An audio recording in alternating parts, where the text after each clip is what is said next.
You're listening to an Airwave Media Podcast. Hey, I'm Heather Darcy, author of Anne, Duchess of Cleves, the King's Beloved Sister, and my new book, Children of the House of Cleves, which is out in the United Kingdom and is being released in the United States and internationally on September 12th. Katie and Nathan asked me to come on here for Tudor Week, all about the Tudors. This upcoming episode is on Anne of Cleves, but just a heads up, if you don't like strong language, then this probably isn't the show for you. Hi, this is Katie. And this is Nathan. And you're listening to Queen's Podcast, the show about badass women in history.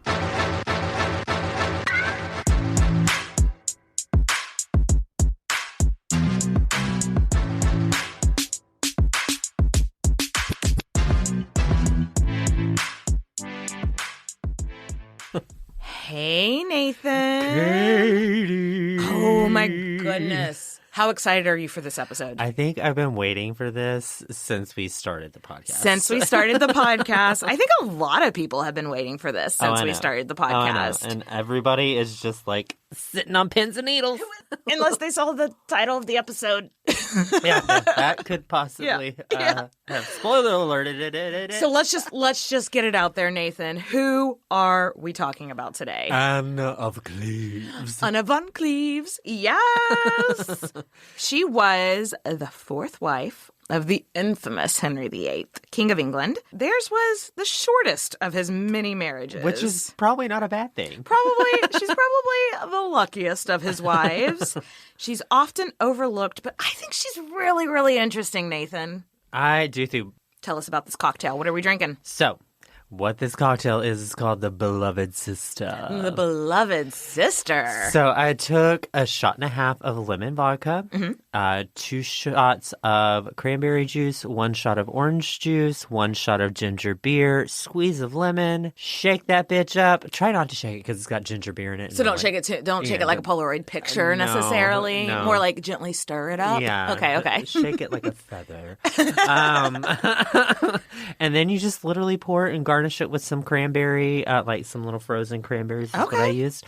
Delish. I haven't tasted it yet. Let's. Oh, that is nice. I can taste the lemon, definitely. I used a lot of light cranberry juice and light orange juice, like lower, because I like lower on the sugar. That was actually like one of the things with stevia as well. Like I put a little sprinkle of stevia in this just to kind of balance out that lemon tartness. I like lemon, and I appreciate a low sugar option. So this is what's it called again? It's called the Beloved Sister. So before we get into this episode, I feel like this episode requires some prerequisites.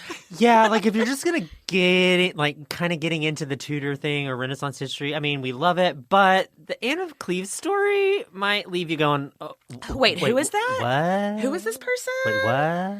So, welcome to the show. We're so happy you're here, but maybe start with the Catherine of Aragon episode Yeah, because there's a lot going on in here. It's not entry-level Queen's Podcast is what we're... this is expert level. Anyway, you want to get into it, Nathan? Yes. So, Anne was born in 1515, and then some people say the date of her birth was June 28th, and some say September 22nd. Why would it be important to know? At least we know the year. Yeah, right. There's been some that it's been like, she was either born in 1508 or 1540. Yeah. And you're like, wait, that's like 30 years. No, that's a big difference. So let's keep going. We may not know the date, but we know the place. Yes. So she was born in Dusseldorf, which is modern-day Western Germany. And we've discussed quite a lot that in this show about Germany. It's this whole other thing. It's not like what you think of now. Yes. As like the country of Germany. It was like the city-state type of small duchies. Principalities. Yeah. So it's more or less still underneath the Holy Roman Emperor. State of mind. That state of mind is going to come up a lot in this episode, actually. But it's kind of confusing. But, she would have spoken German. Would have been her native language. Yes. I was thinking about making a cocktail that had Jaeger in it. But then, that is exactly. You can't even say it without me having, this adverse reaction. Like, I know. no. That's like the college drink that you got sick on so many times. God. Just once. That's all you need. That's all you need. Do you like Jaeger? No, it's licorice. Oh, God, it's licorice. So gross. Yeah. So, sorry if any of our listeners are like, hey, my mom makes Jaeger or whatever. Like, Jaeger's my dad. I'm Jennifer Jaeger. No, sorry about it. Oh my Anyway, God. Anne's dad was the Duke of Cleves, and he was known as John the Peaceful. That's a nice nickname to have from history, right? Yeah, and so Anne's family has lots of land and money, and some of the other kings in Europe thought they should have some of those lands because dicks. Because there's so much dick waving in this story, honestly. Yeah, time for extreme dick wagging and waving from Charles, the Holy Roman Emperor, and Francis, King of France. How original. Yeah. And Henry VIII. Might as well just throw that fucker in here. Those three, throughout this entire time in history, those three dudes are just like so power hungry at this time. Lots of ego. Lots of fragile dick energy. Anne's dad more or less tried to keep the peace and tried to be friends with all of them. Was that why he was called the Peaceful? Yeah. Oh, see what you did there? Well, you didn't do it. I mean, history did it too. History did it. Yeah, I was like, okay, I'll take credit. Thus the name The Peaceful, yes. So the first thing that really surprised me about Anne of Cleves' upbringing is that she had strong women in her life. Right. I was kind of surprised by that too. Like, not a lot is known about her mother, but we do know that her mother, Maria, like, set in, I don't know what it would have been called then, but now we'd consider it like Congress or Parliament or something like that. She actually like signed bills. She was not like a passive. Oh, so it's like not, how do you solve a problem like Maria? Maria solved the problems. Yes, Nathan. Yes, absolutely. So that really surprised me because a lot of her early life is a bit of a question mark. So I was expecting all the women in the story to be passive, but she was not raised by a passive woman. Her mother was very involved. So she had a strong role model in her mom, and I love that for her. So she grew up with 3 siblings, an older sister named Sybil, a younger brother named William, and a younger sister, Amelia. Her older sister was like this renowned beauty. She was a stone cold hottie. Oh, no, I can totally relate to this because like in high school, everybody had the hots for my brother. I see that. I didn't have the hots for your brother, but Thank I could see God. how a lot of people would have You been had the like, hots for me. yes, I had the hots for you. No, so I've put a picture here in the show notes of her, Nathan, and I'll put it in the show notes on our website. But I mean, sometimes I feel like in Renaissance paintings, there's so much room for interpretation, but this woman was obviously beautiful. Look at her. Look at her. Yeah. She's got the long, long red hair. She's even kind of got like a smirk on her face. Like, She's got the high cheekbones. she's like, bitch, I know I'm hot. I know. She's kind of got that heart-shaped face almost. Yes. Like it's like very pointed. She kind of looks like Jennifer Lawrence a little bit. So Anne is very close to her family. She was schooled with her sisters by their mother, and their brother and dad were always around too. Very tight-knit family. Very tight-knit, Mm-hmm. yes. Though the sisters didn't spend much time at court, their court here, while very progressive in some ways, was conservative in terms of women and men mingling. No, the two did not. They did not cross paths on a day-to-day basis. It was definitely like one of those church dances where they're like, leave room for Jesus, leave room for Jesus. Their church dances would have been women at one dance, men at another dance. No, she wouldn't have, besides her dad, her brother, and maybe some uncles or something, she wouldn't have interacted with a whole lot of men until she was married, really. So, super duper sheltered. Yes, doo-dah, doo-dah. So, her education was fine? Fine. I mean, when you look at Henry VIII's wives, Catherine of Aragon, Anne Boleyn, and Catherine Parr, these women that just are great minds and so well educated. She wasn't as well educated as, she wasn't translating Latin or anything, but she could read. Her education was on par with Jane Seymour. Okay, Yeah. so daily duties, house. Yeah. Like, it seems so dickery to say Yeah. it's just like housewife duties. No, I mean, but- that's what her education was based around. Like, hey, one day they weren't thinking she was going to be queen or anything, but like one day you're going to run a rich household. Here's everything. It was a practical education. Yeah. So, shocking caveat to all of this. You might be surprised to know she's motherfucking Catholic. She was raised Catholic. I was so surprised. Do that noise again?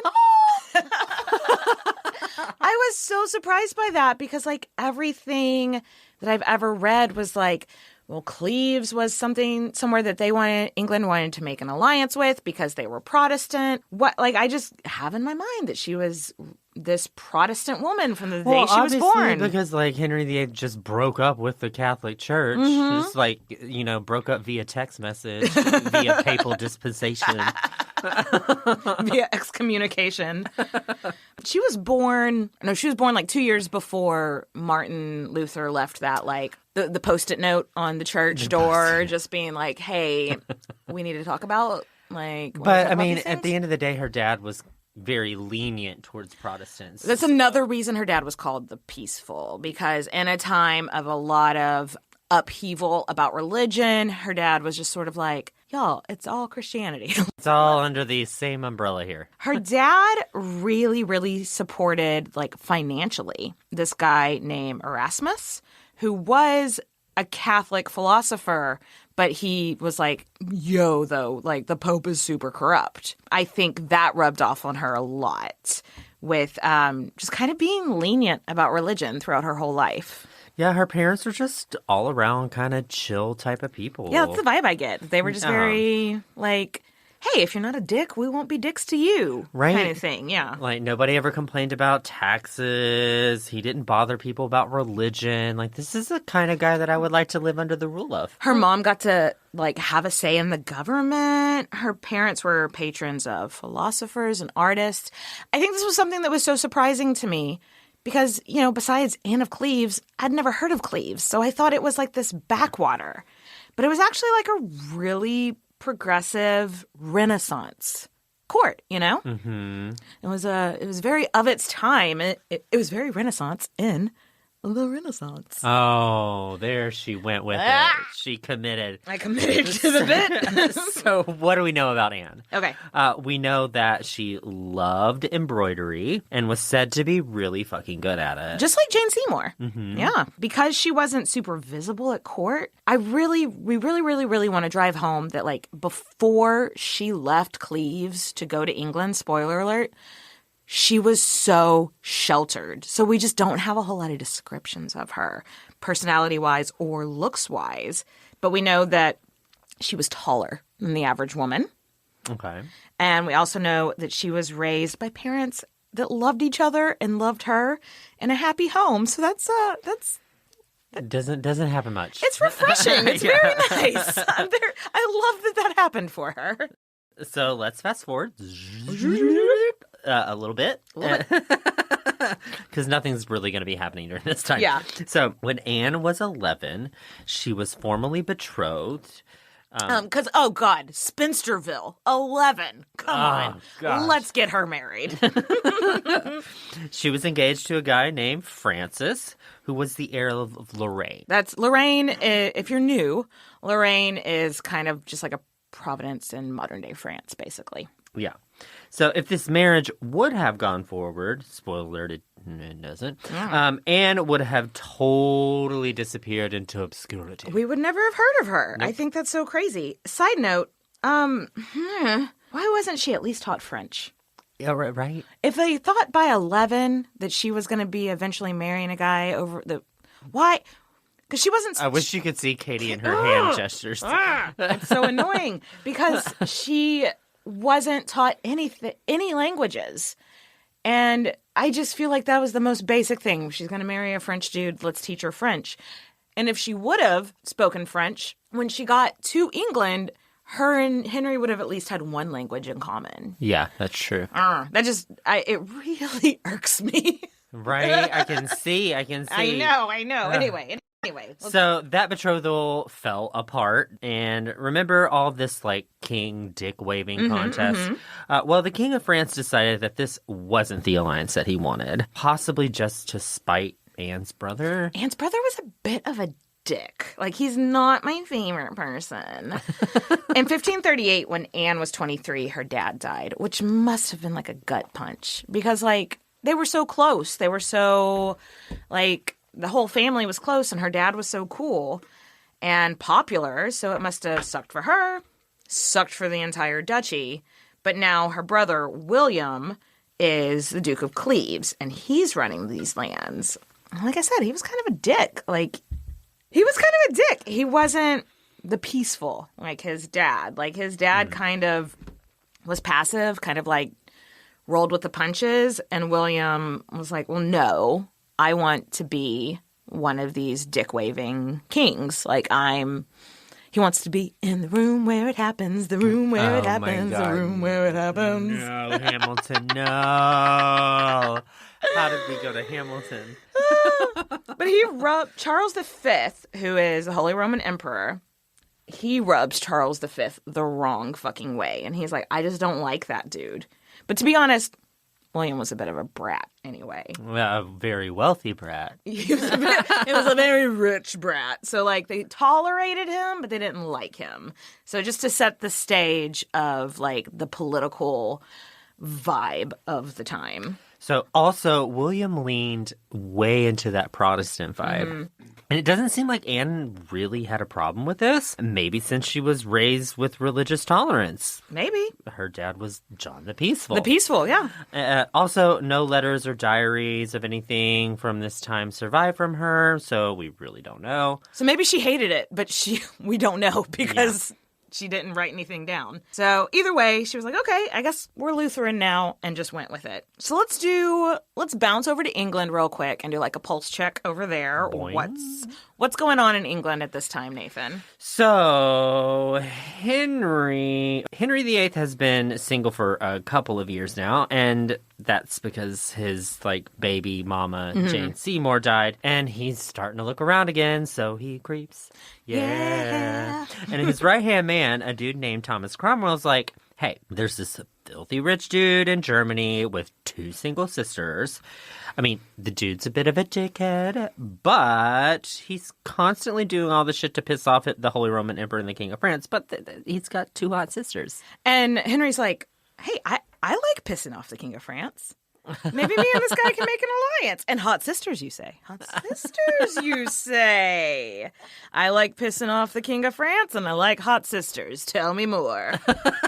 I'm pretty sure that's a direct quote. That's a direct quote. I'm pretty sure. But actually, Henry was mainly interested. There was this chick named Christina of Denmark, who one day I want to do a full episode on her because she is fascinating. No, there was this chick named Christina of Denmark that Henry actually wanted to marry. But that doesn't pan out. Cromwell's like, okay, look, that's probably not going to happen, so let's keep the Cleves girls in mind. Like, basically, you don't have to make a decision today, but let's just keep them in mind.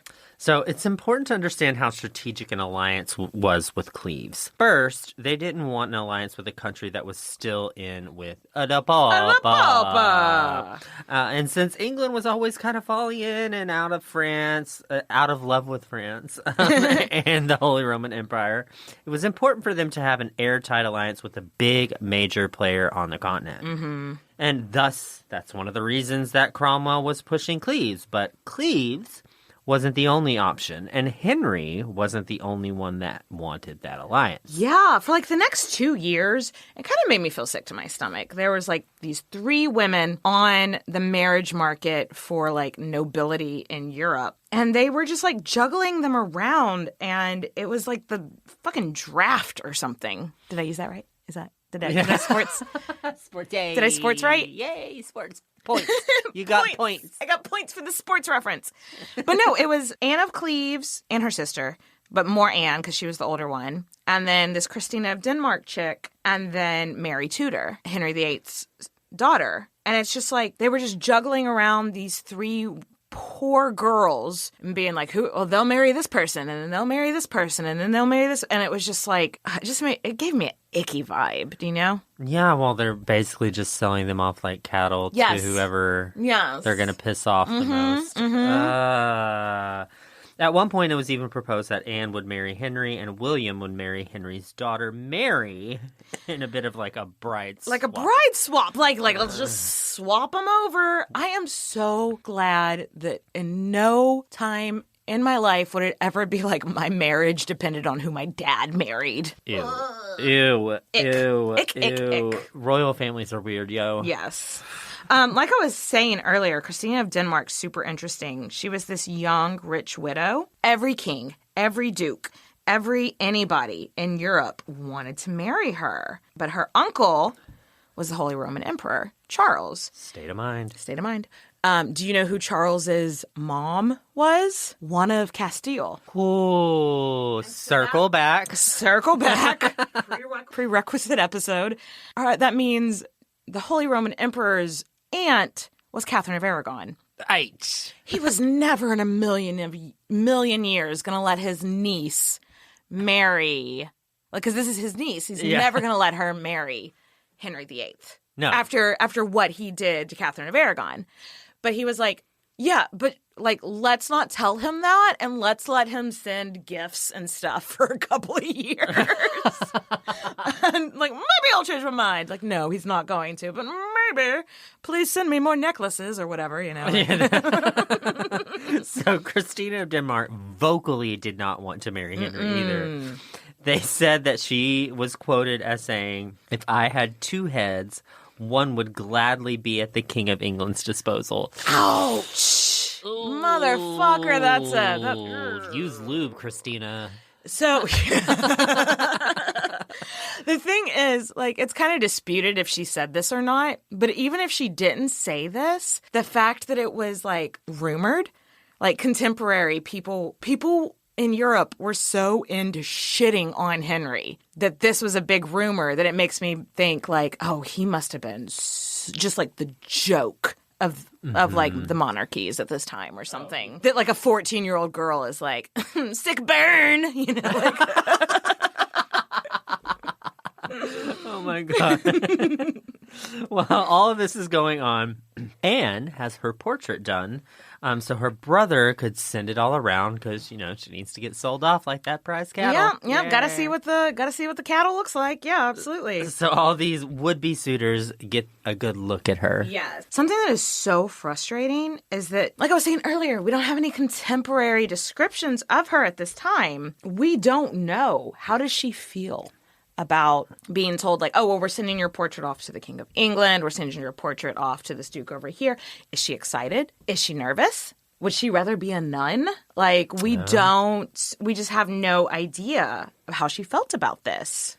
And what I'm really curious about is, did she know Henry VIII's reputation? I wish we knew when she found out that he had a wife beheaded. I wish we knew. Did she know that going into it? Did she know that when she got to England? Like, Well, that she was probably, if she did, she's probably told, well, she was a witch. Well, she was a witch. It was fine. A witch. We had it. You're not a witch. She You'll had be fine. 6 fingers. You are not a witch. You will be okay. Like, but she lived such a sheltered life. So I wondered, because obviously, I feel like obviously her mom and her brother knew that. Did they keep that from her? Like, she couldn't go on like ye old imdb.com and no, there was no Google at all.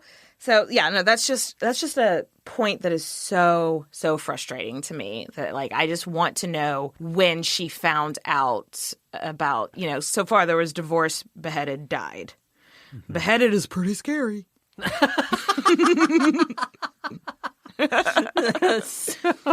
So they send Anne's portrait done by a German painter to Henry, and y'all, this is a portrait of a very pretty woman. Because we all know the English portrait, but it looks like she's in the same outfit. A lot of people say, because the one that we know that will be in our cover art, she's facing forward. So we were like, oh, maybe she had a big old nose or something. But this original portrait of her, she's to the side. She looks perfectly lovely. Yeah, she looks pretty. Don't buy for a second that she was just this hideous cow. You know what I mean? No, and I think we've talked about the guy that does the portraits, and we'll talk about him a little later on. His livelihood depended on making an accurate depiction of the woman, because if he was known to, make girls look pretty that weren't, he wouldn't have been hired by the royal people. Right. Henry saw the portrait, and he was like, okay, she's cute, but I'm going to send my own dude, Hans Holbein, over here. He's my man. I'm going to send him to go take a picture, paint a portrait, and then I'll decide from there. But let's circle back on the Christina of Denmark thing. So why don't we take a quick break right now? Nathan, let's take a quick break and touch up our drinks, and then we'll come back and see how did Hans Holbein do with that portrait. All right.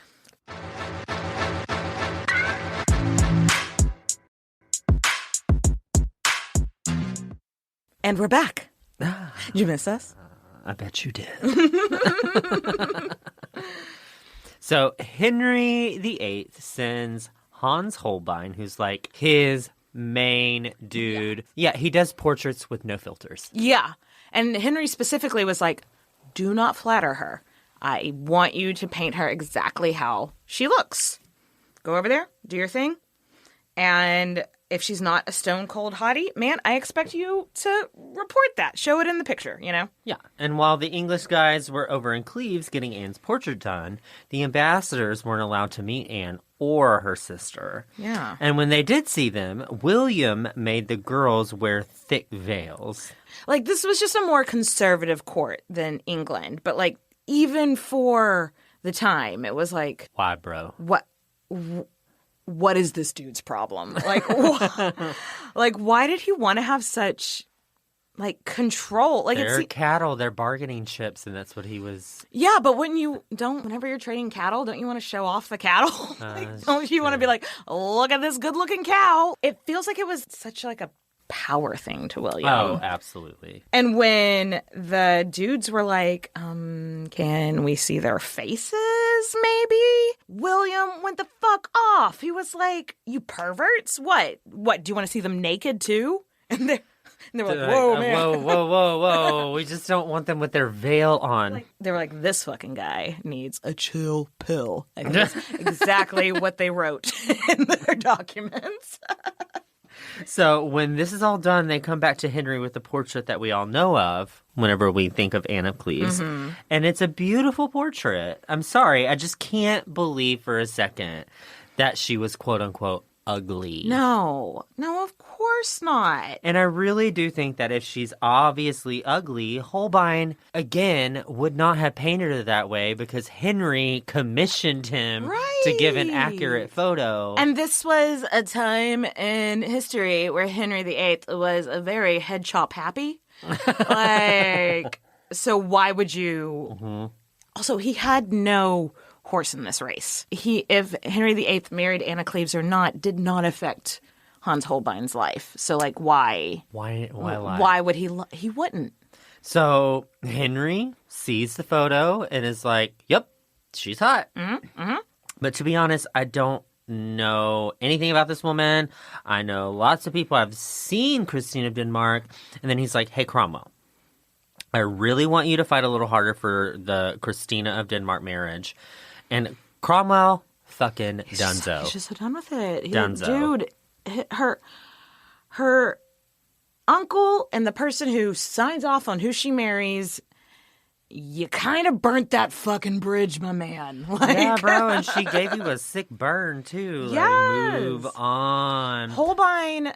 Have you ever seen the portrait that Holbein does of Christina of Denmark? Mm-mm. Let me look it up because I find it so interesting that it looks very much like she was not... Here's the portrait. Ooh, we get a full body. Yes. It looks like they were like, dress as cute as you possibly could for this picture. And she was like, I do not want to be chosen. So I'm going to... Put on a bath mat, moo-moo. Yes. And she's just like, no, thank you. What is the opposite of pick-me energy? No, thank you. But Henry was just had it in his head that, Christina of Denmark was the thing. And Cromwell's just like, dude. I mean, Henry is a little cray at this point. Oh my God. Well, yes. Yes. Under a statement. He's paranoid. So, like, Henry VIII at this time is...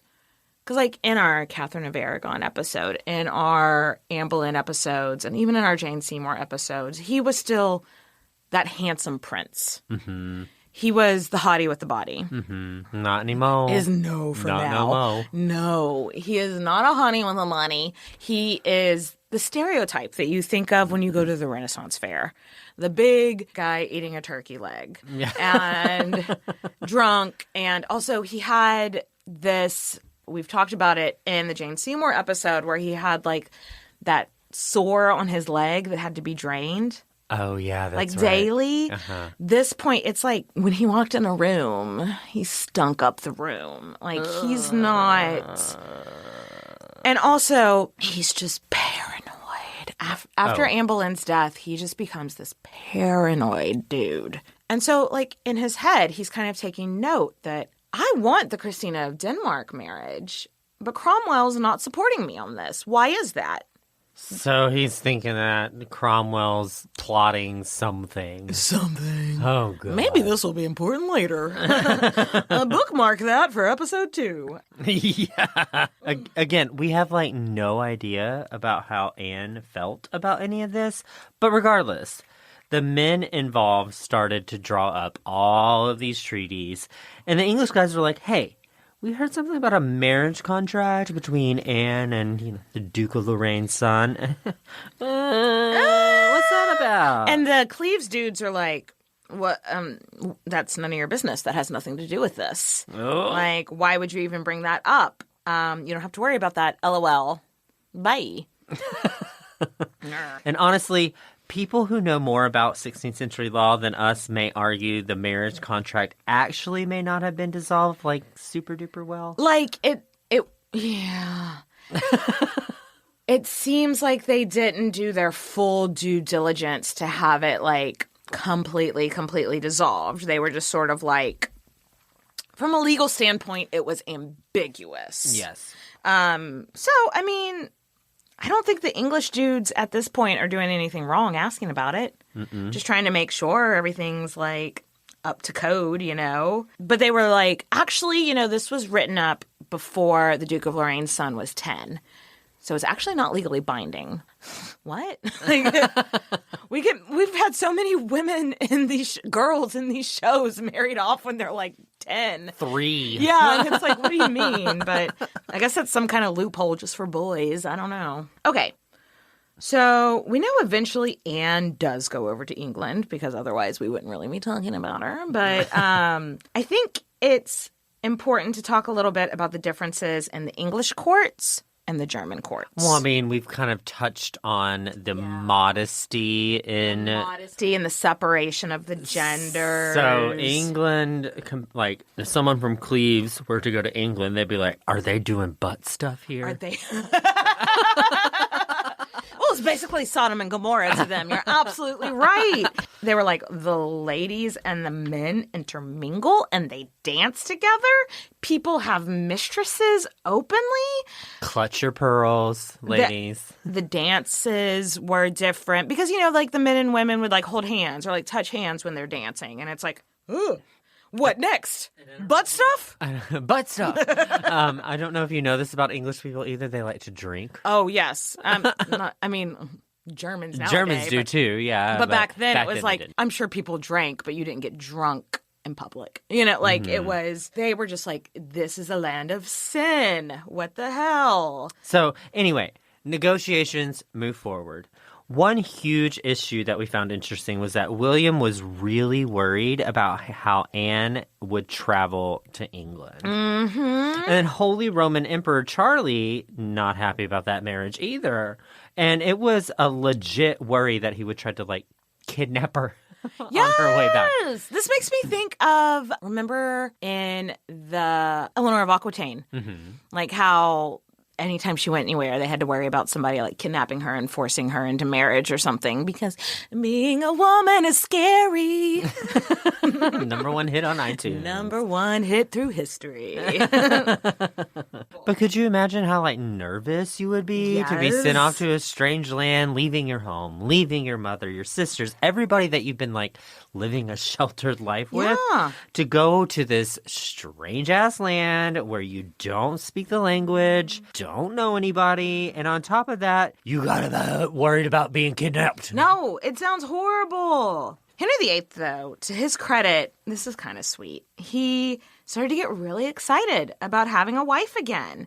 And as much as he sucks, he's kind of a hopeless romantic when the mood struck him when he wasn't cutting off the wife's head or sending them to a nunnery. And he'd kind of become enamored with her portrait or just the idea of her. Ooh, he's like that dude that just obsesses over. Oh, he's so weird. He's so weird. But it's kind of cute in a very weird way. He starts redecorating the queen's rooms and the palaces.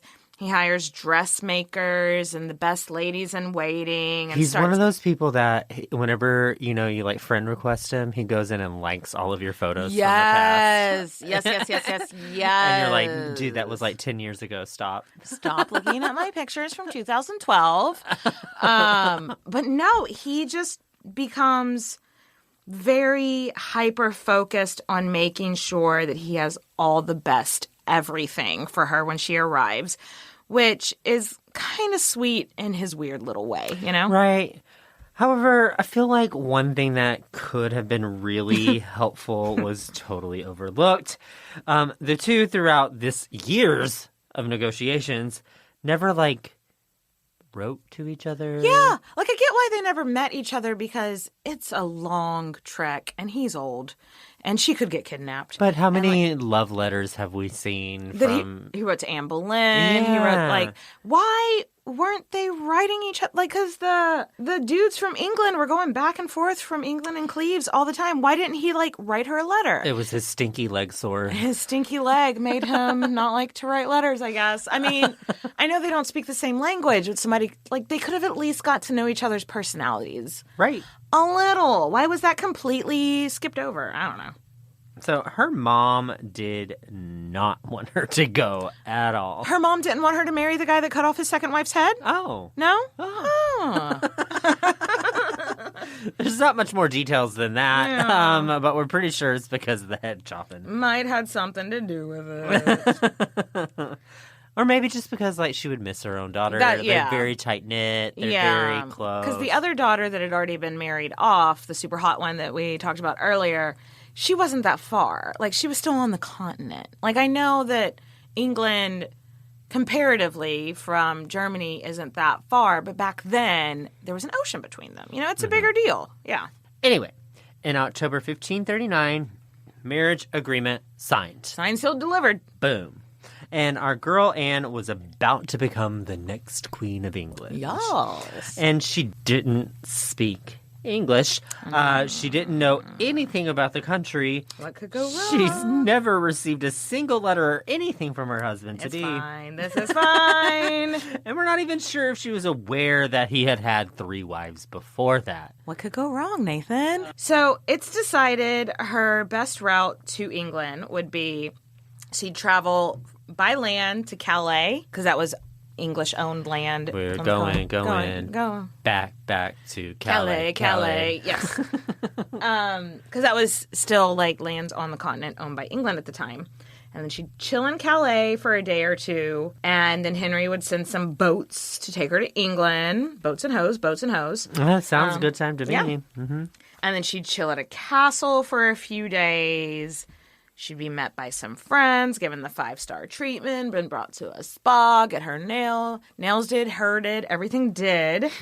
And then they'd meet on Christmas Day and do Christmas together and be married a few days later. It sounds perfect, right? Yeah, but did it go according to plan? No. No. So things got off to a rocky start, and them leaving Cleves was delayed by a full week. She couldn't get her entourage together, and it was dumb shit, too. It was okay, well, we've got all the ladies now, but now we don't have the right number of men to accompany, and now we don't have the right number of horses to accompany. And, like, it's just like,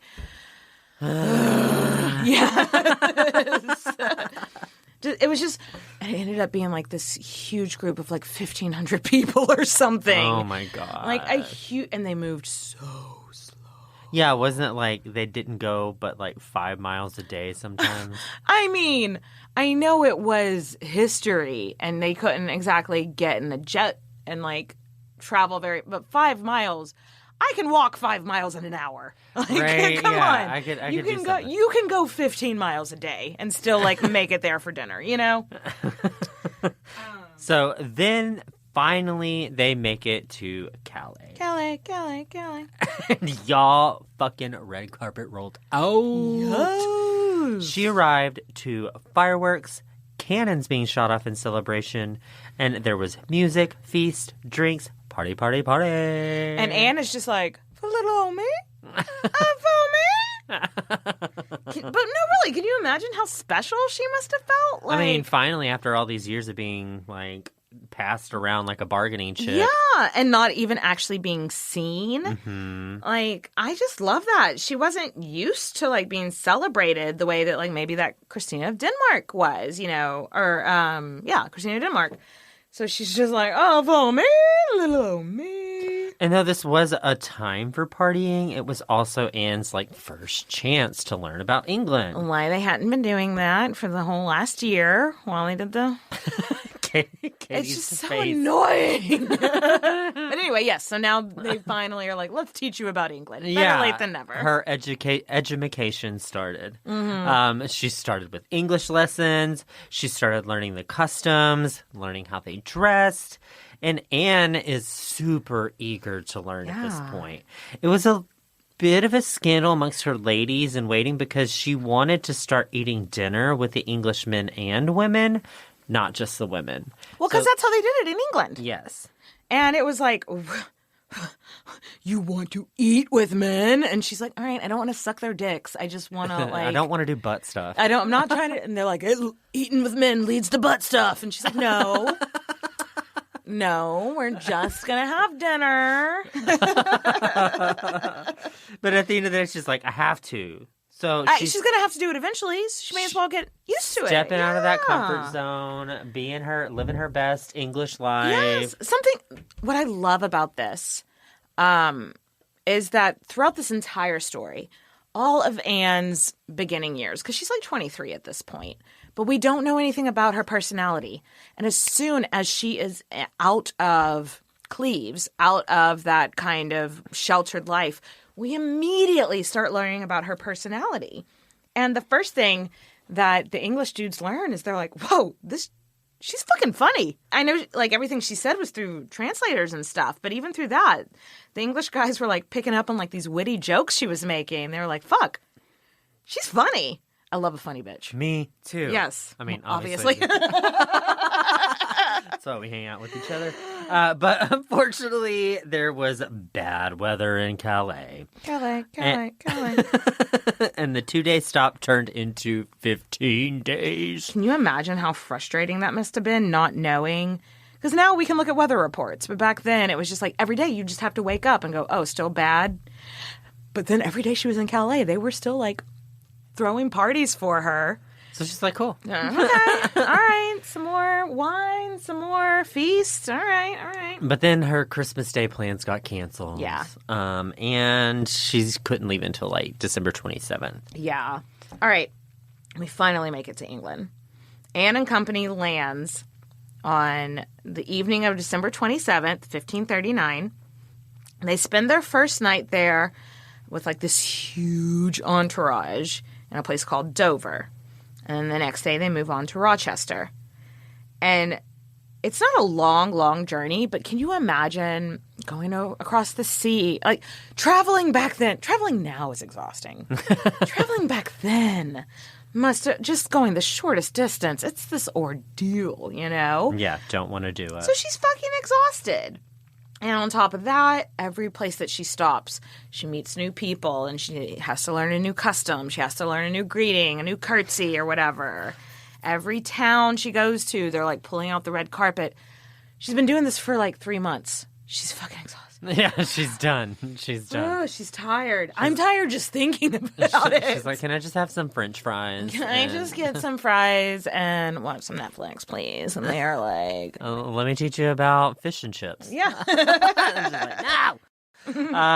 Meanwhile, Henry is really anxious to meet his new bride. That's understandable. Yeah. However, I think we should paint a picture of Henry VIII of 1549.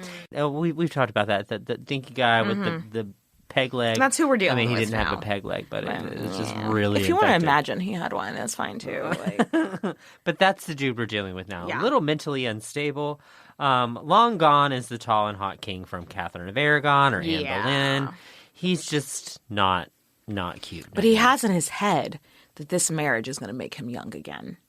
That like they are going to Goddamn. have some synergy. He's putting way too much pressure in his head on this marriage. He's decided that he's going to do this thing where he dresses up in a disguise and he's going to go meet Anne and surprise her in the disguise. But because they were meant to be lovers, she's going to see through the disguise and know that it's Henry, her soon-to-be husband. Gosh. Side note, he did this shit with Catherine of Aragon. Yeah. All the time. And even though Catherine of Aragon was a foreigner, she had lived at court for 7 years before she married him. So she knew that this was a game he liked to play. And she knew what he looked like, She knew too. yeah. Nobody told Anne of Cleves about, because no one was expecting him to do this, you know? He's trying to make himself feel youthful by recreating the fun romantic things that he did for other women in the past. So look, we understand that she's had this like crash course in England over the last month, but I guess King pretends to be some poor dude in weird romantic game just didn't make it into her curriculum. No. Which is a shame because I feel like Anne was witty and funny and she could have... I think if someone would have told her that this was going to happen, she would have had fun with it. But yeah, why would they? Because, oh... So let's set the scene for this meet cute gone really wrong. Picture it. New Year's Day, 1540. Rochester Castle. Okay. It's a holiday. So Anne didn't get to sleep in. She has to like get up and meet people and like do the whole thing all day. Visitors are eager to meet the new queen. She has feasts to attend. She's fucking tired. She's trying her best to be polite, but she's fucking tired. And then she's told that she has a visitor. And in comes Henry, dressed as a commoner. Now, all the people in the closest proximity to Anne were her German ladies. So they also weren't in on the game. Yeah. And while she did have a few English women in her posse by now, what can they do? They can't send her a telepathic message. That is the king. You know, like... But like, hey, this is the king, BTW, just fucking play along. No one can help her. No, she is helpless in this situation. And we've already painted the picture of what Henry looks like. He doesn't look regal when he, like, you wouldn't guess He's doing the stanky leg. Come on, Henry, do the stanky leg, do the stanky leg. Oh, every day he did the stanky leg. Nathan. You're Accurate, though. Yes, You're yes. welcome. Absolutely. You're Absolutely. But, like, so this huge, unhealthy, stinky guy comes in dressed like a commoner. And then he's like, my lady. And she's just like, hey. And then he tries to kiss her. What do you think she does? No. Yes. Short answer, she said no. I would assume by now she may have heard about the other wives. Yeah, but she doesn't know it's Henry. She just thinks this is some like fat commoner trying to paw at her. Am I gonna make out with some random dude? And yes, exactly. No. She's offended. As you might, you know what? If some guy I didn't know at Walgreens came up and tried to kiss me, yeah, I'd be pretty offended. And she's just like, no, and like some, there's several different accounts of this story. And one account actually doesn't mention the kissing at all. But this is like the more famous account that he like tries to kiss her and she like pushes him off and spits. But she was raised where like men and women didn't even eat dinner together. Some man that she doesn't know who he is tries to kiss her. Of course she's going to freak out because she's betrothed to the king. Can you imagine? If Henry would have taken half a second to learn anything about the way that this woman that he was so supposedly obsessed with was raised, he would have known. He probably would have recognized that this was a bad idea. Yeah, especially because he got the stanky leg. He got the stanky leg. I am not going to try to make out a guy that smells like rotten stanky leg. Yeah. So much to the horror of all of the English people in the room that knew it was Henry, because he was pretty recognizable at this point. When she pushed him away and like acted all pissed off, everybody was like just like frozen with terror. Oh my gosh. What's gonna happen? But how was she? I just feel so bad. Right away. Hashtag poor baby Anne. Hashtag poor baby Anne. Right away, Anne realized her mistake. And somebody was like, oh, by the way, that is the king. And she apologized and bowed. And like, I just hate this because for weeks she was practicing how their first meeting would go and how she would, like painstakingly practicing how she would bow and exactly what she would say and in English because she had been practicing. And to have it just completely thrown out the window, I just feel so... Yeah. That sucks for her. So now she's trying to like recover and do like her bow and her introduction or whatever, but she's frazzled. I'm frazzled thinking about it. I know, right? God, so here she is, tired as hell, in her very German clothes. She had been fitted for English clothes, but she wasn't dressed that way to meet him. Yes. So she's too upset to put any of her practice of the language or her customs into any of this. So she wasn't looking or acting her best. She was not living her best life. It sucks for her. And the version that was written home to her brother about this, like I said, there's several versions. The one that was written home just said that the king came in dressed as a pauper or a messenger, and Anne just ignored him. Like they left out the kiss thing. So I don't know which one's actually historically accurate, but both are like unfair to her. She didn't have the homeland advantage. Yeah, and she didn't know that the king was going to dress up like a messenger. Yes. Well, so I have read stories how this had happened in like English court in the past, but it wasn't like a regular thing. Like we haven't covered her yet, but it was during the Wars of the Roses. Henry VI was going to marry Margaret.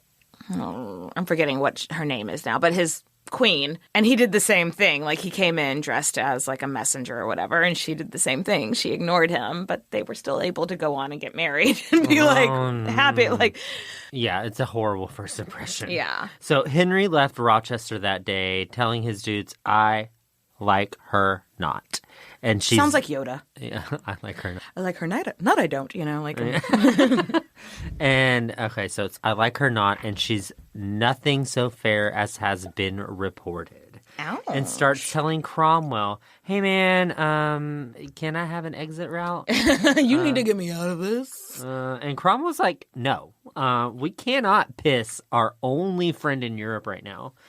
But somehow Henry finds out about her previous marriage contract with the Duke of Lorraine's son. And Henry is like, yo. Y'all need to figure this out. We need to get this sorted. And we need to get me out of this marriage. Said it just like that. Okay. But can you imagine how Anne may have felt after going through this? Oh my gosh, she must have been so... Do you ever lay awake at night and just like randomly think of something embarrassing you did in the 7th grade? Yeah.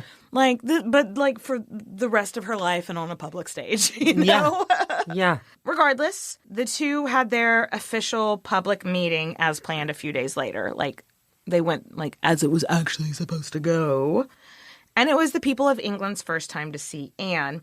And we actually get a bit more information about what she looked like. Again, now that she's no longer in Cleves, she can not be so sheltered. Yeah. So Henry and Anne were both dressed in their most beautiful clothes. Beautiful gowns. Beautiful gowns. And they were put on their best horses, and they both rode out to meet each other under like a gold canopy. And then there was like feast and partying and drinking and music for like 3 days after they met. So now there are some accounts that say it was noted here that Anne wasn't quite as pretty as she looked in her portraits, but we have no way of knowing if that's true. Henry VIII has probably already tried to tarnish her reputation at this point. But even if it is true, I don't think anyone thought that was going to be an issue. Because she certainly wasn't ugly. Like, she didn't have warts and, like, missing teeth or what. Like, she was fine. And you know what? Like, there's nothing to indicate that Jane Seymour was an astounding beauty. You know what I mean? You know what I mean? So, like, it's fine. So long as she's not hideous. Like, what? She's not deformed or anything. It's because she turned him down the first time. Yeah. That's literally it.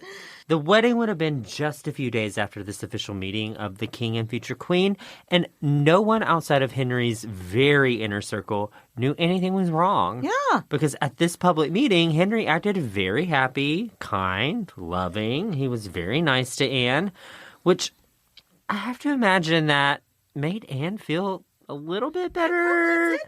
I bet her people told her, like, look, he gets it. He gets that you were out of your element. It's going to be fine. And then when he was so kind and nice to her and, like, acted lovingly towards her, she was like, okay, y'all are probably right. I'm probably overanalyzing this. But she probably felt relieved. Right. However, a few days before the wedding, Cromwell did send his dudes to ask Anne about her old marriage contract, which I have to imagine was a little bit confusing to Can you imagine? She'd be like, why are you asking me about that? Yeah. What does that have to do with anything? She's like, no, I never even met that dude. Yeah. Bro. And he's engaged to Christina of Denmark now. Because everything has come full circle. And she's like, why are you fucking asking me about this? Why are you even asking me about this? This doesn't matter. What is that? And they were like, do you pinky promise that was dissolved? And she was like, yeah, I guess I fucking pinky promise. Like, why are y'all even asking me about this? Right. Oh. Their wedding took place January 6th, 1540. Anne rode into her wedding day wearing a gold gown, and she wore her hair down. And we know from this that she was a blonde. She had long blonde hair. Okay. And which Henry's most beloved wife, Jane Seymour, was blonde. So maybe they thought that it'd be like, oh, there's a parallel for you. Something you like. Yeah. It just gives us a little bit more glimpse into her becoming less and less sheltered. We know that she was tall, blonde, with brown eyes. And I think in this gold dress that she was wearing, she must have looked just like a ray of fucking sunshine. Well, yeah. She must have looked stunning. Set phasers to stun. Yes. And no one was saying she wasn't pretty on this day. You know, everyone was just like saying that she looked regal and that she had the right kind of like personality to be a queen. And now she looked the part too.